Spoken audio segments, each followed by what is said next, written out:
Hello, muraho neza, ndabasuhuje mwese muraho mwaramutse bitewe n'aho umuntu aherereye. Ndabasuhuje mbahaye ikaze muri uyu mwanya hano kuri Show TV, nishimiye kongera kubana namwe, nishimiye kongera kubaha ikaze abantu turi kumwe hano kuri Show TV, abantu mudukurikira umunsi ku wundi, mwese mwiyumvemo ikaze, amahoro y'Imana abe muri mwebwe, bifurije umugisha w'Imana namwe mu byo murimo gukora. Ni karibu tubane muri uyu mwanya rero, aka kayanje kuganira n'abantu babwira ko buri munsi hamwe namwe ni umugisha, turi kumwe ni umugisha, kuko umuntu wese aberaho gukura mugenzi we mu kaga cyangwa gukura mugenzi we mu rujijo, cyangwa se nizera ntashidikanya ko umuntu uwo ari we wese afite ikintu yabwira abantu, afite inama yabwira abantu, afite inama yakungura abantu. Ni muri ubwo buryo rero naje kugira ngo nanjye mvugane n'umuntu ushaka gutangira kwisiga amavuta afungurwa, amavuta asukika, amavuta se y'amazi niko abantu benshi bakunda kuyita. Ni muri ubwo buryo rero naje hano kugira ngo tuganire na wa muntu ushaka kuva kuri gikotori akisiga amavuta y'amazi. Usanga abantu benshi bavuga ngo gikotori igira umwera, gikotori se ituma umukungugu kujyaho, gikotori se usanga hari n'abidafata, si uko hatari na bya gikotori byiza, hari ibikotori rwose umuntu yisiga ugasanga afite umubiri mwiza. Ariko wowe ushaka kuva kuri gikotori ukaba ushaka kwisiga amavuta y'amazi, ngwino nkwereke amavuta meza yagufasha gutangiriraho. Niba ushaka gutangira kwisiga amavuta y'amazi mu bushobozi bwawe, hano nakuzaniye amavuta meza kandi ahendutse yagufasha gutangira kwisiga, ugaca ukubiri n'umukungugu, ugaca ukubiri n'izo mbyiro ziterwa na gikotori. Abantu benshi bavuga ko gikotori itera imbyiro, ugaca ukubiri n'ibyo byokere, ugatangira ukisiga amavuta y'amazi kandi aguhendukiye bitewe n'ubushobozi bwawe, hamwe na glycerine yayo. Ni karibu rero tubane. Nakuzaniye aya mavuta, turebe. Ni amavuta yaharawe cyane, n'ubu aracyaharawe, kuko ikikubwira ko agiharawe nuko ataracika mu maduka. Ni amavuta meza uvanga n'akaglycerine kawe ukagira umubiri mwiza. Mwayabonye?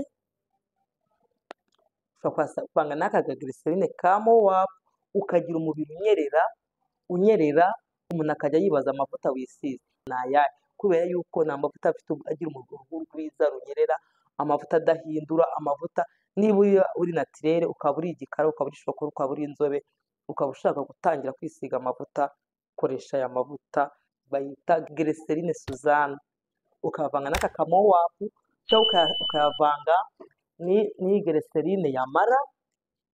Urabona glycerine nziza, ariko iyi y'umweru atari ya yindi itukura, cyangwa na Sikara glycerine. Ni utuvuta twiza dufite impumuro ituje, tunyereza uruhu, mbega uruhu rwawe rukaguma ari natirere, uruhu rwawe rukaguma ari natirere kandi runyerera, kandi nta bintu rwose, ukayisiga umubiri wose, ku maguru, amaboko, usanga ari utuvuta twiza cyane.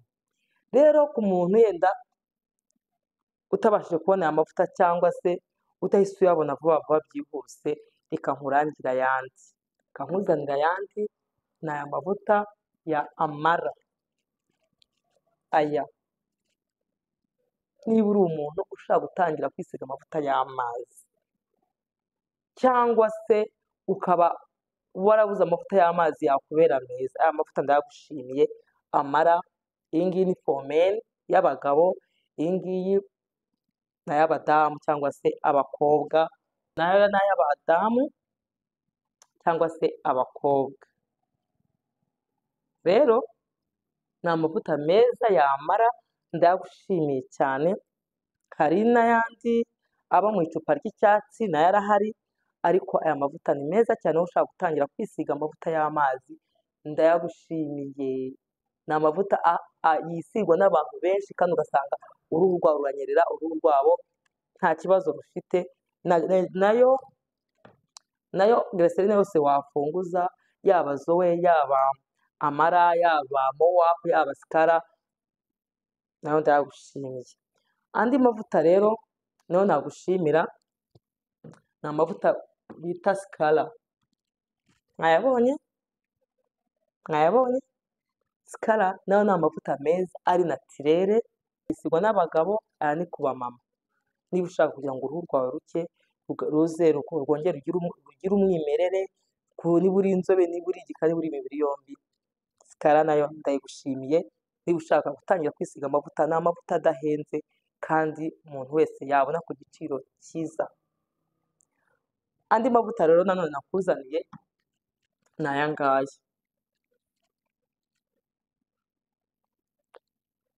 Mwayabonye vaseline, mwayabonye igikakarubamba, aya ngaya fome, ni vaseline nziza y'abagabo, y'abadamu, hari n'andi ari mu icupa rya shokora. Nayo ni amavuta meza cyane yagufasha kugira uruhu rwawe rwiza, rutoshye, ruri natirere.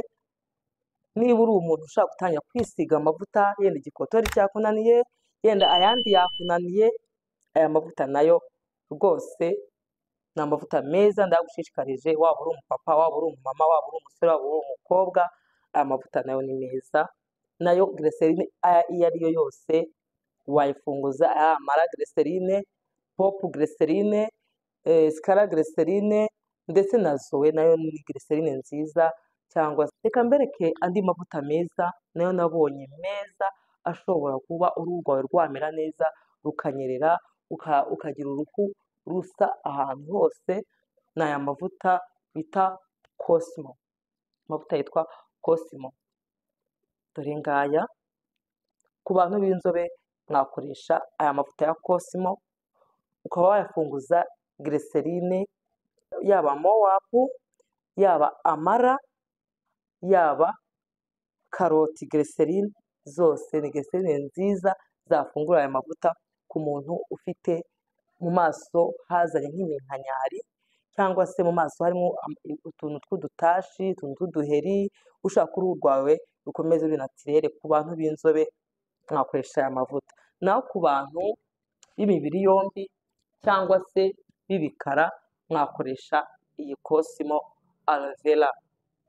Cosmo aloe vera, Cosmo karoti, ndetse Cosmo papaya. Cosmo karoti cyangwa Cosmo papaya ni amavuta y'abantu b'inzobe ushaka gucya, ushaka kongera kuvanaho ibyo biheri, ushaka kongera kugira uruhu rutoshye rufite amazi, rumeze nk'urw'umubebe, wakoresha Cosmo. Niba uri igikara ukaba uri imibiri yombi, koresha Cosmo aloe vera cyangwa se Cosmo coconut, nayo biri mu gicupa isa na shokora. Ubwo rero aya ni amavuta nayo meza naberetse kugira ngo umuntu ushaka gutangira kwisiga amavuta aribwo bwa mbere, cyangwa se ukaba ushaka kuva kuri gikotori, aho kugira ngo ujye muri aya mavuta avuga ngo arakesha, aratukuza, oya.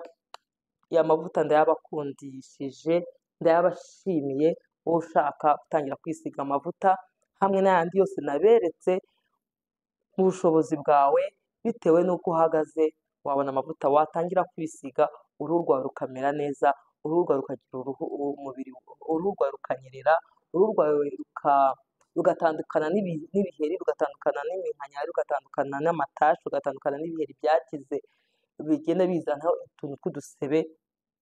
Ndabashimiye aya mavuta.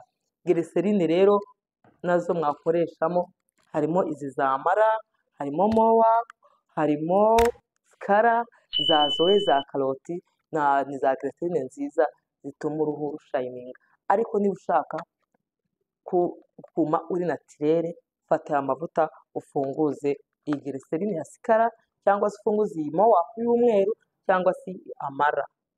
Ni glycerine nziza nabashimira, kandi ukuri muzabona impinduka.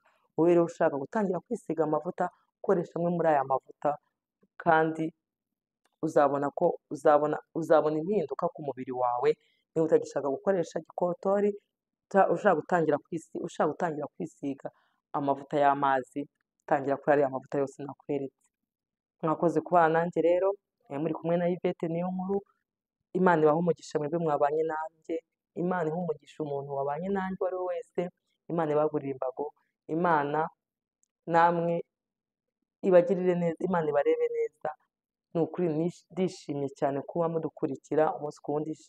Sabiye umugisha umuntu wese wakoze subscribe, sabiye umugisha umuntu ugiye gukora subscribe nonaha, ugakora share, ugakora like, ugakanda ku nzogera kugira ngo ibiganiro byacu mukomeze kubibona. Imana ibahe umugisha cyane rero, ndabakunda cyane. Shalom.